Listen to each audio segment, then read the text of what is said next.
If you hold yourself back professionally and you don't allow yourself to take these risks and you don't push yourself to do these scary things, the result that you get is the question mark. It's not real. It's not based on your true capabilities, and you'll never know. You'll never know how things could have looked if you had stepped up for a moment and said, I'm going to quiet the voice and I'm just going to do this thing, even though there's a part of me that is really, really afraid. Welcome to The Art of Speaking Up, a podcast that helps professional women access the limitless potential that lies within them. I'm your host, Jessica Guzik, and my mission is to help you find that spark inside you that has the power to transform your career in ways you may not have thought possible. I'm so excited that you're here. And now, on to the show.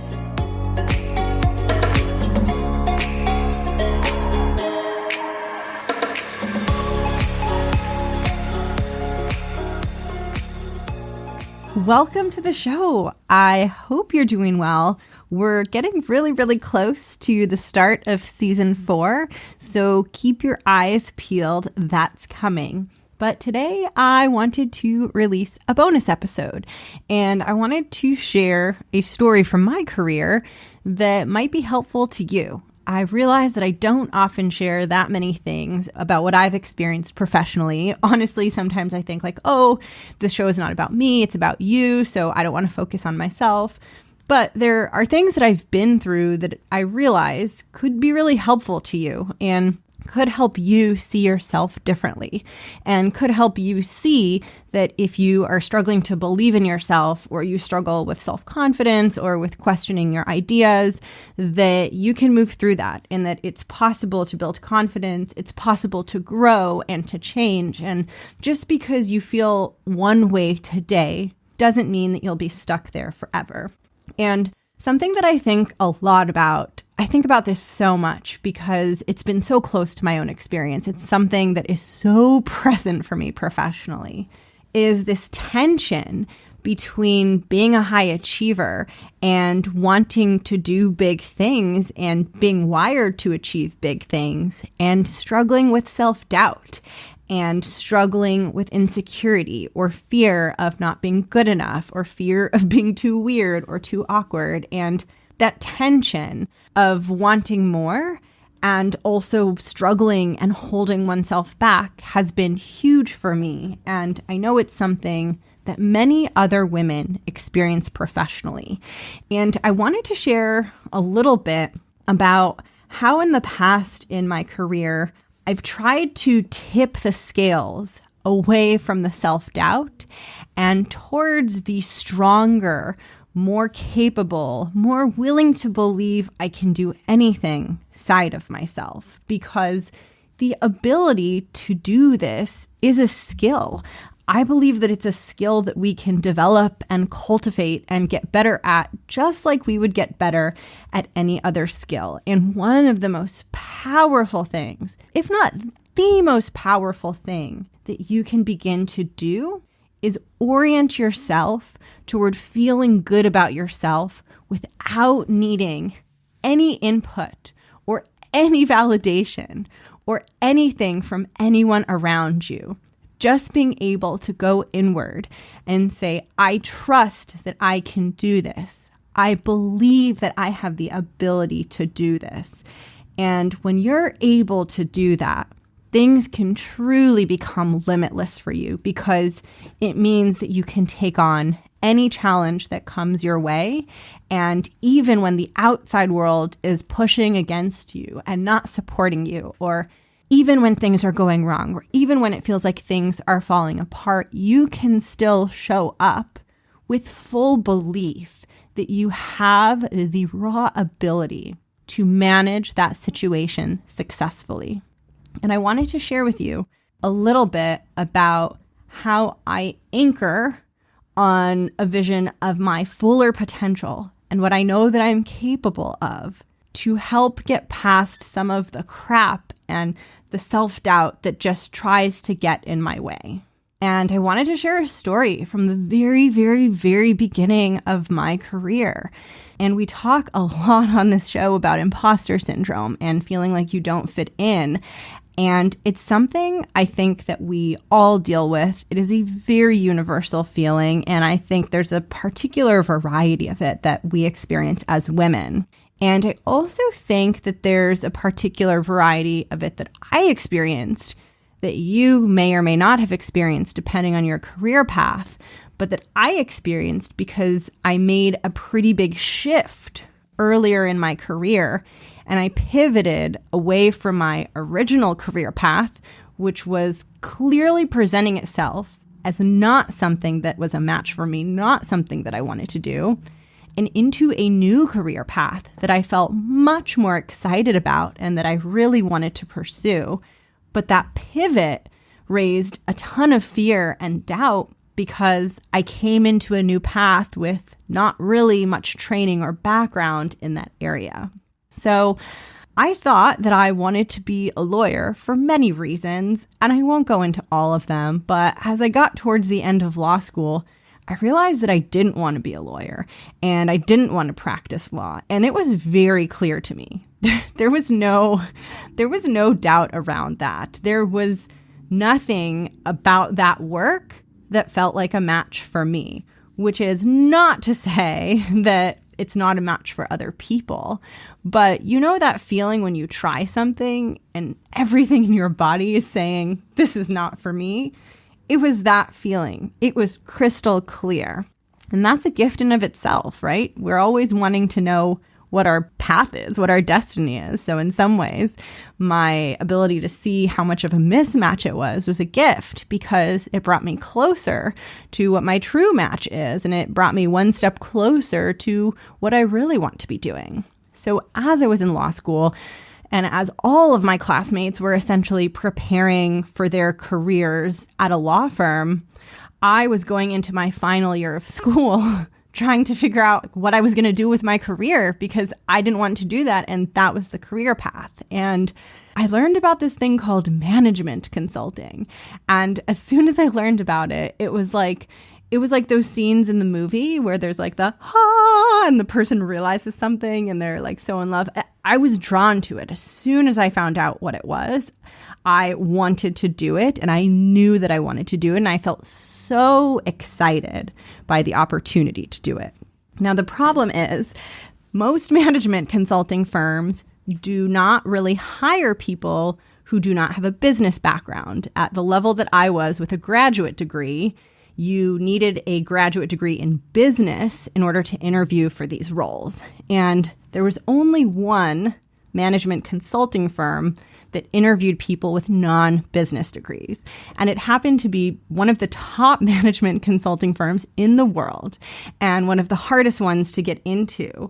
And it was my only option. It was the only one that would interview. So ironically, it was one of the choosiest firms that was actually open to non-business degrees. And so I knew that I wanted this. And it was really, really scary in a way.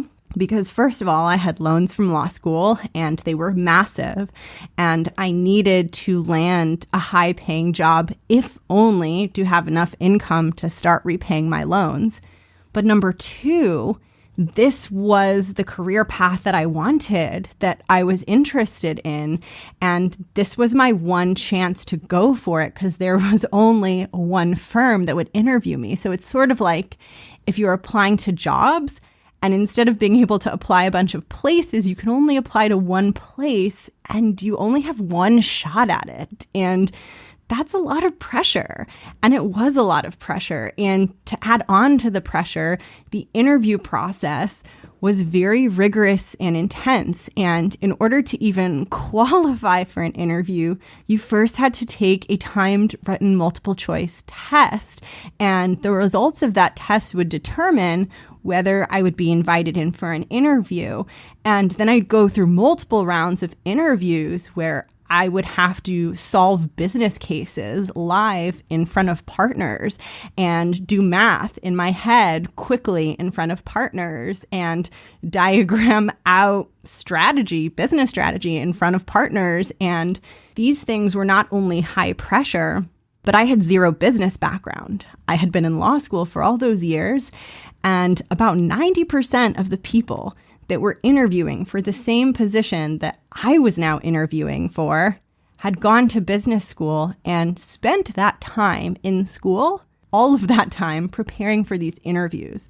So there were actually clubs in business school where they practice for these intense interviews where you solve a business case in front of employees and partners of the management consulting firm. And when I found out that I had passed that written test and qualified for an interview, I had about 2 weeks to prepare for this interview process where I had not had the background in education that the people who were also in that pipeline had, and I had not spent the years actually practicing for this format of interview. So I had 2 weeks, and as that realization sunk in, and as I kind of felt a little bit of the initial pressure around that, I realized that I was only going to be able to be successful if I could manage my own mind and if I could stay with the uncertainty of the situation and stay with the intensity of the situation and not let it scare me and not let it overwhelm me.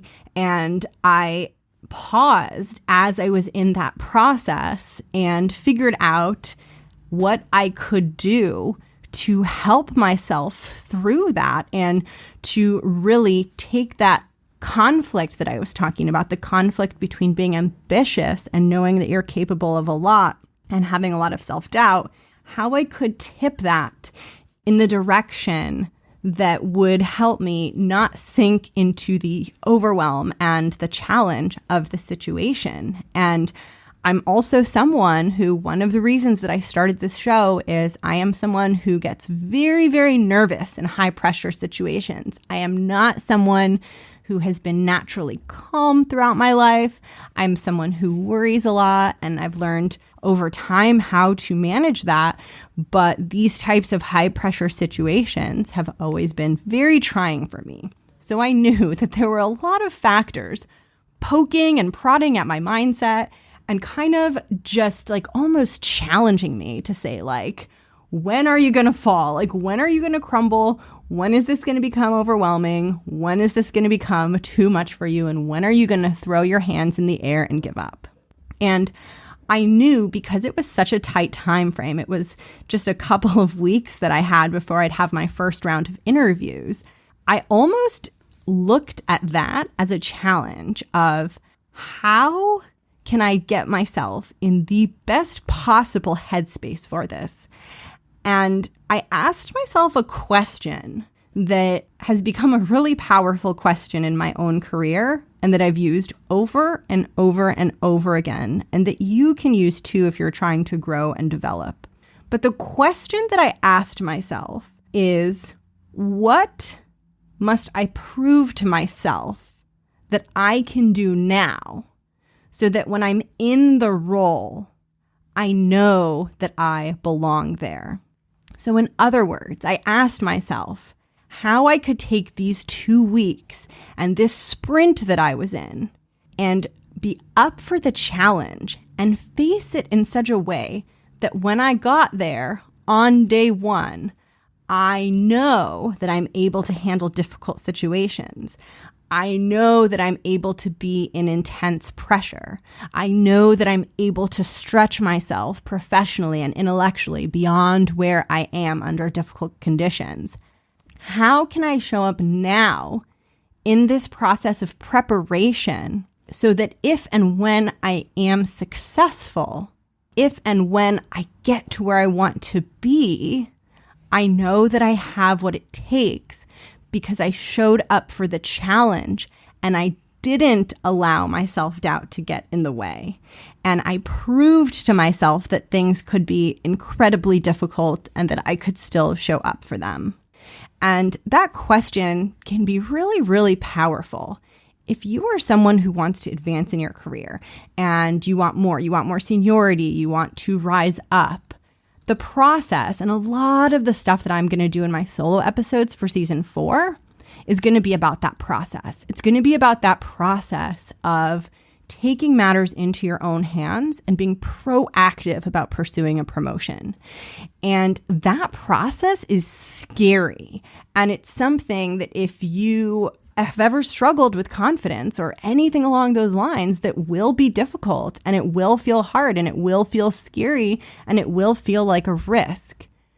But the ability and the willingness to move through those risks and actually go through all of those difficult things, even though you're feeling so challenged and even though you're feeling like, I don't know if I can do this, this is so hard for me. When you prove to yourself that in those moments, you're able to tip the scales away from self-doubt and into the strongest version of yourself, you'll know when you finally get that role and you're sitting in that position, you'll know that you have what it takes to succeed in that position because you've done it before. You've showed up before. You've had the fear come in before, and you didn't let it overtake you. You anchored onto the belief that you do have something to offer. And while you were experiencing self-doubt, you didn't let it become all-consuming. You chose to move forward anyway, even if the forward motion was challenging and difficult and risky and hard. And then when you get into that new role and the imposter syndrome starts popping up again, you can look back at what you've already done, the hard things you already have moved through, and you have evidence. You have evidence that you have cultivated that skill of tipping the scales, of pivoting your mindset and really being able to anchor into your potential and what you know you're capable of doing, even when you're feeling afraid and even when you're being asked to do something that is at the edge of what you are capable of and that is requiring you to step far outside of your comfort zone. So this idea of showing up and building evidence so that our future selves are confident in what they can handle, it's like giving yourself a gift. And when I think about giving ourselves a gift, what I think about next is loving ourselves, right? Almost all of these mindset challenges for me come back to self-love. And one of the most loving things that you can do for yourself is invest in and care for the future version of yourself. And the way that you set up the future version of yourself to feel calm, to feel confident, to feel grounded, to feel strong, the way you set her up to know that she is so solid in her ability to handle whatever comes her way is by showing up now when shit gets really, really hard. And when you're like, I don't want to do this. You show up in that moment, and then future you looks back and says, holy cow, I did that. I did that. If I did that, then I can definitely do this. And I'm sharing this story with you for you to know that we all struggle and we all have the option to choose what we do with that struggle. It's not about whether it's hard or easy. It's about what you decide to do. And when I think about giving a gift to my future self, that is so motivating to me. Because when I'm pushing myself through something difficult, and when I was pushing myself through that scary interview process where there was so much pressure and so little time, I couldn't push myself from a place of self-hatred. That would not be sustainable. That would just add into the stew of negative emotions. I had to push myself from a positive place. I had to push myself from a place of wanting to give a gift to myself and to show myself that when things felt crazy and wild and out of my control, that I was just going to go with the flow. I was going to ride those waves and hold on to trust that I was going to be able to handle whatever came up in the moment. And part of the reason that I wanted to give myself that gift and that I had that thought process and I approached it that way was because I wanted this job so badly. And I knew that going down this career path and making this pivot and going in this new direction was going to require a lot of me. And it was going to be difficult, and it was going to not be easy. And I wanted to prove to myself that I could handle that role and that I could handle that job. And I knew I would never truly get the chance to prove that to myself if I didn't give my all to this interview process. And if I didn't truly do everything in my power to shut down the fear and the self-criticism and allow myself to believe that I might be good enough, I might be smart enough to weather through this process. And this is important because when we allow self-doubt and fear to change our behavior, we are not getting a clear picture of what our full potential actually is. In order for us to understand what we're capable of, we have to be using everything we've got. And if we're not using everything we've got, then what we're doing is just a half-baked, shrunken version of what's truly possible for us. And for me, the idea of not getting the job offer, not because I didn't have the raw capability, but because I sabotaged myself and because I couldn't get out of the self-criticism, that idea was one that I didn't want to have to sit with. I wanted to know that if the answer was no, it was no because I tried and I couldn't do it. I didn't want the answer to be no because I didn't try, because that's not a real no. That would have been a question mark, right? It would have been a no because I let fear and insecurity impact how I delivered. And so that no wasn't going to be a no to me and my true capabilities. It was a perceived no because I wouldn't have shown everything that I have to offer. And so I never would have truly known if my actual talents and capabilities were good enough. And that idea was enough for me to push past the pull that I was feeling of this is too much, this is so hard, and to show up and give it everything I had, even though that felt hard and new and scary.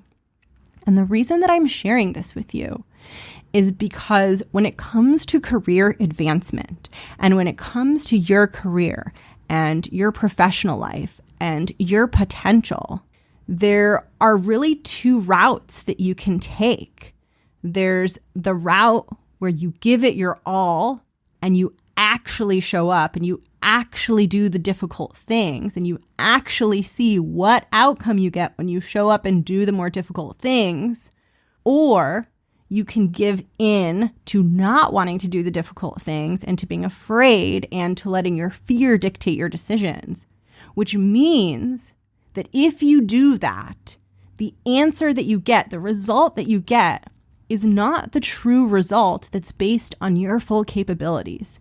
If you hold yourself back professionally and you don't allow yourself to take these risks and you don't push yourself to do these scary things, the result that you get is the question mark. It's not real. It's not based on your true capabilities, and you'll never know. You'll never know how things could have looked if you had stepped up for a moment and said, I'm going to quiet the voice and I'm just going to do this thing, even though there's a part of me that is really, really afraid.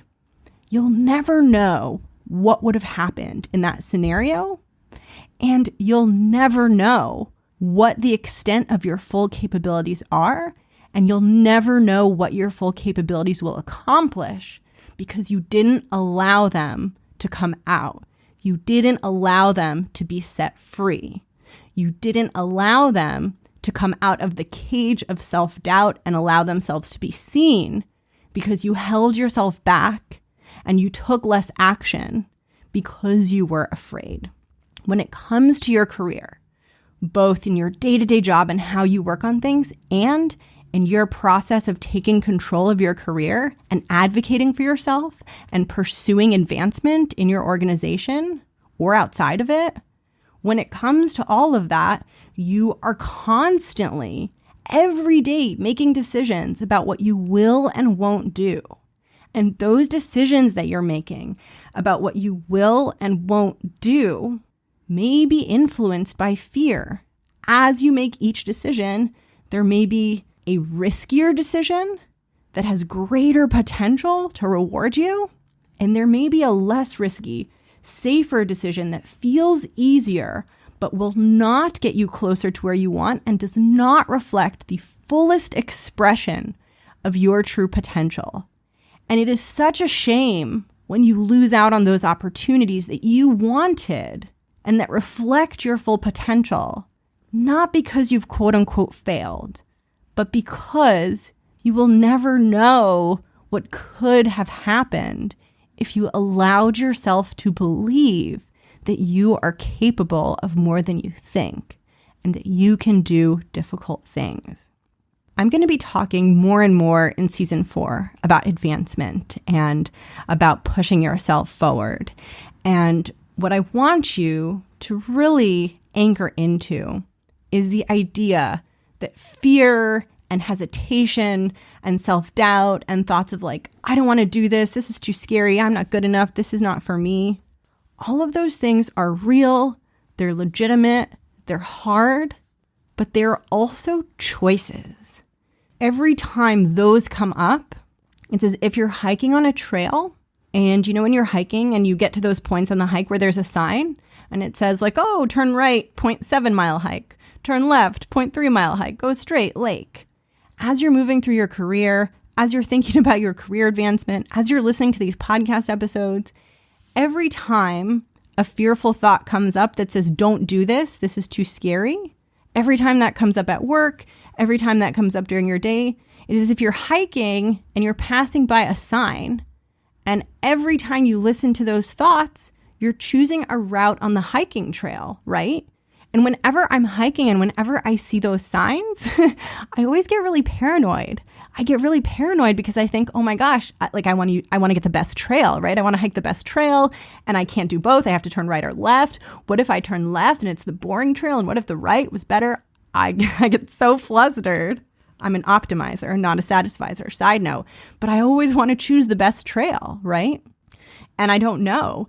And the thought of not hiking the best trail is stressful to me. I want to have the best possible experience. And in your career, you will pass by hiking trails. And I can tell you that the signs on the hiking trail of your career that say, do the scary thing, have the conversation, speak up, share your opinion, initiate the project, ask for the promotion, ask for the raise, ask for the money, negotiate the salary.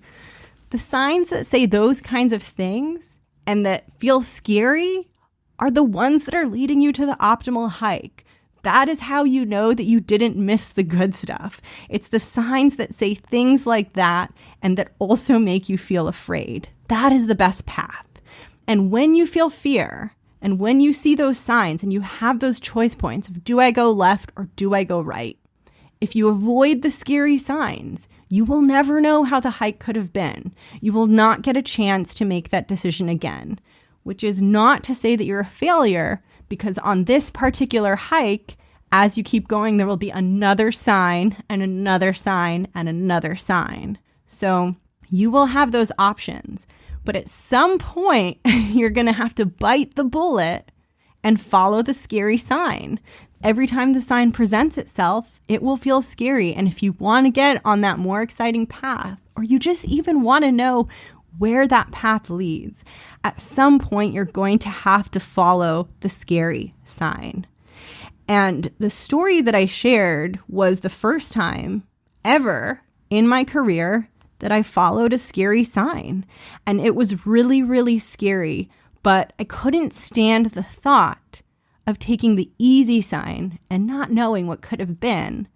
And now, whenever I'm struggling or doubting myself, I can hold on to the knowledge of how I was able to follow the scary sign and how I did it and how I showed up, even though it was very, very challenging in the moment. And even though it would have felt safer and easier to succumb to self-doubt and to self-sabotage and not give it everything that I had in the moment and not deliver at my true potential. Because it keeps us safe. It keeps us from truly failing when we give in to self-doubt, because we never have to know what it would have been like to try and fail. But for me, it's become so worth it to take the risk of failing, because the satisfaction of growing and becoming stronger and more resilient is so incredibly satisfying. And that's what I want for you.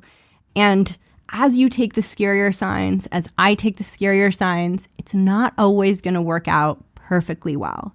There are going to be times where you show up and give it your all and it doesn't work out. But there will also be times where you show up and give it your all and you follow the scary sign and it works out better than you could have ever imagined.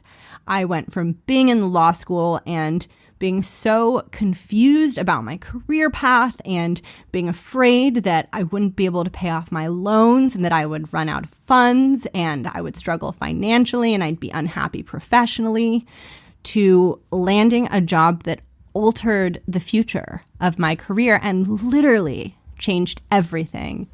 And it was those tiny moments where fear and self-doubt came up and said, you can't do this. And I said, no, I will try, that accumulated over and over through those 2 weeks and through the process of that enabled me to get there. And I am no different from you. I struggle. I'm very flawed. I'm doing my best. Self-confidence is something that I will be working on for the rest of my life. I think just like all of us. What distinguishes people in my mind who do really well and who overperform and who are able to get to that place of truly delivering everything that they have to offer is that they're willing to suspend self-doubt and suspend their skepticism and allow themselves to believe in a greater version of themselves than the version that they are feeling in the moments of self-doubt. And they're able to anchor onto that and move past these challenges as opposed to giving up. And this is what I want for you.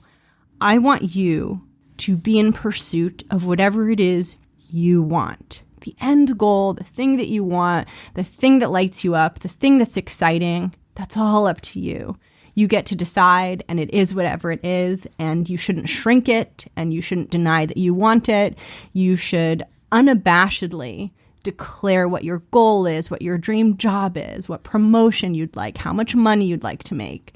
You should declare those things without any sort of reservation and allow yourself to be excited by them, and then commit to showing up for yourself and to doing the hard things in the moment to moment to moment, as a gift to future you, so that you can know what the harder but more interesting hike is, so that you don't have to take the other path wondering, I wonder how this would have turned out if I had just tried to really show up the way that I know deep down inside I am able to. I'm so excited for what's next for you. And if you do know what's next, or if you've been thinking about that, please feel free to share it with me. One place where conversations are starting to happen more and more is in the Facebook group. That's been really fun. Join the Facebook group because I've started doing free career mentorship sessions, especially now during COVID. There's a lot of downtime, so I figured it was a really good way to get to know some of you.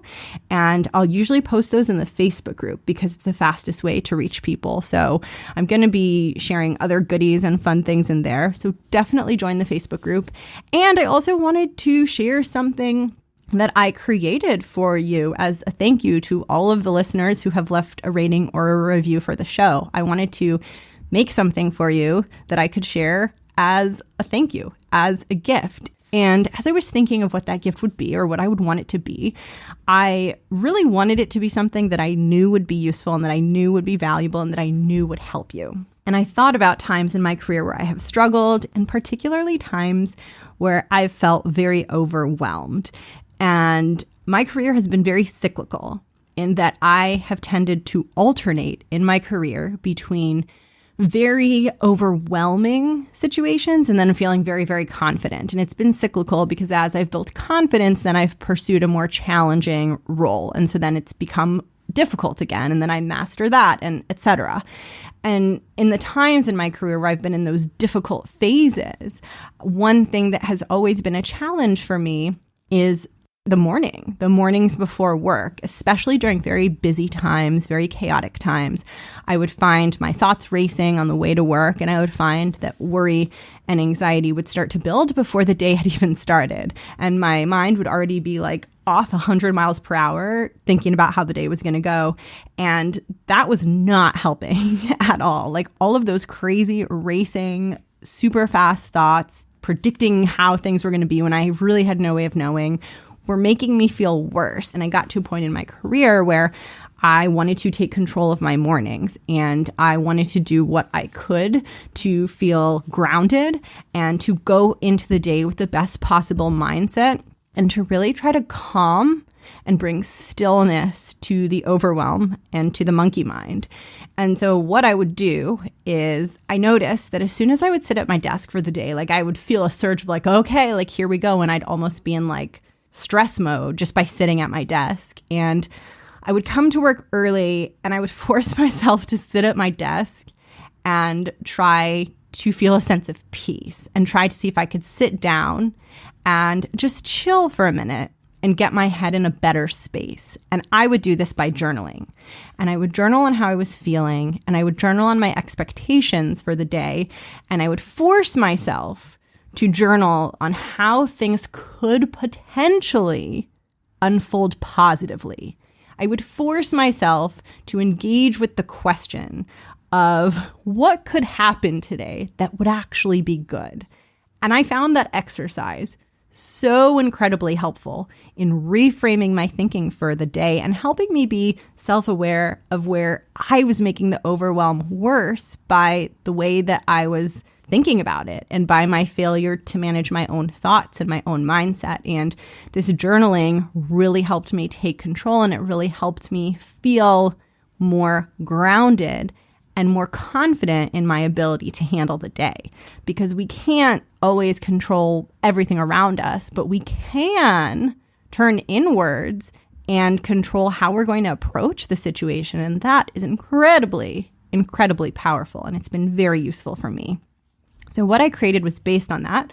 I took the journaling prompts that I would answer for myself, and I created a PDF that you could use in case you are experiencing overwhelm, or your days feel really crazy, or you have a hard time getting into a positive headspace before the workday starts.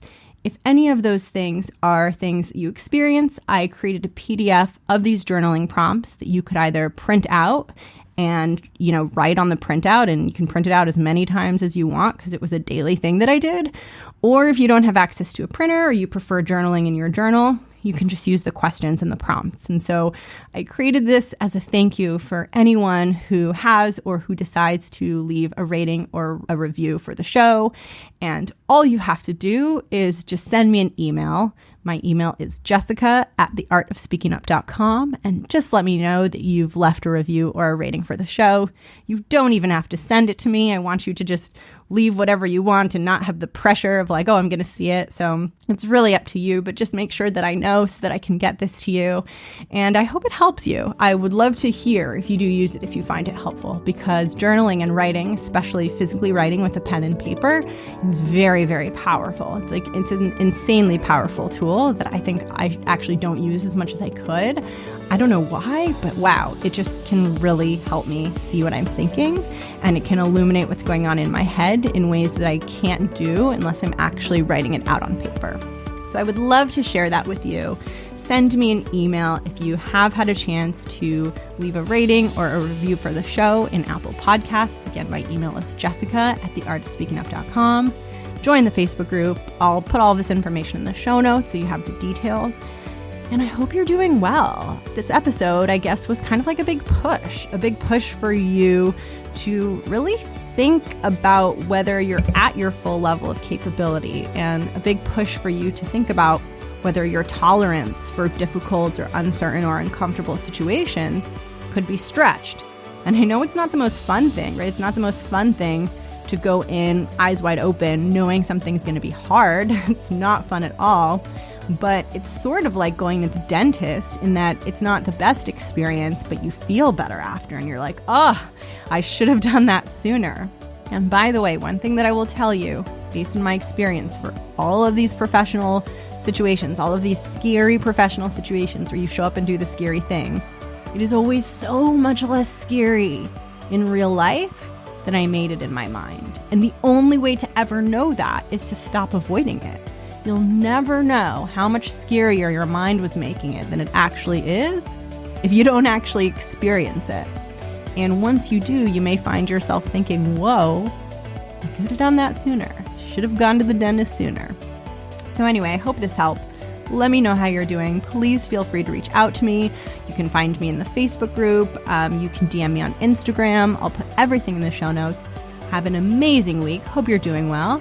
And I'll catch you in a couple of weeks for season 4. Okay, bye.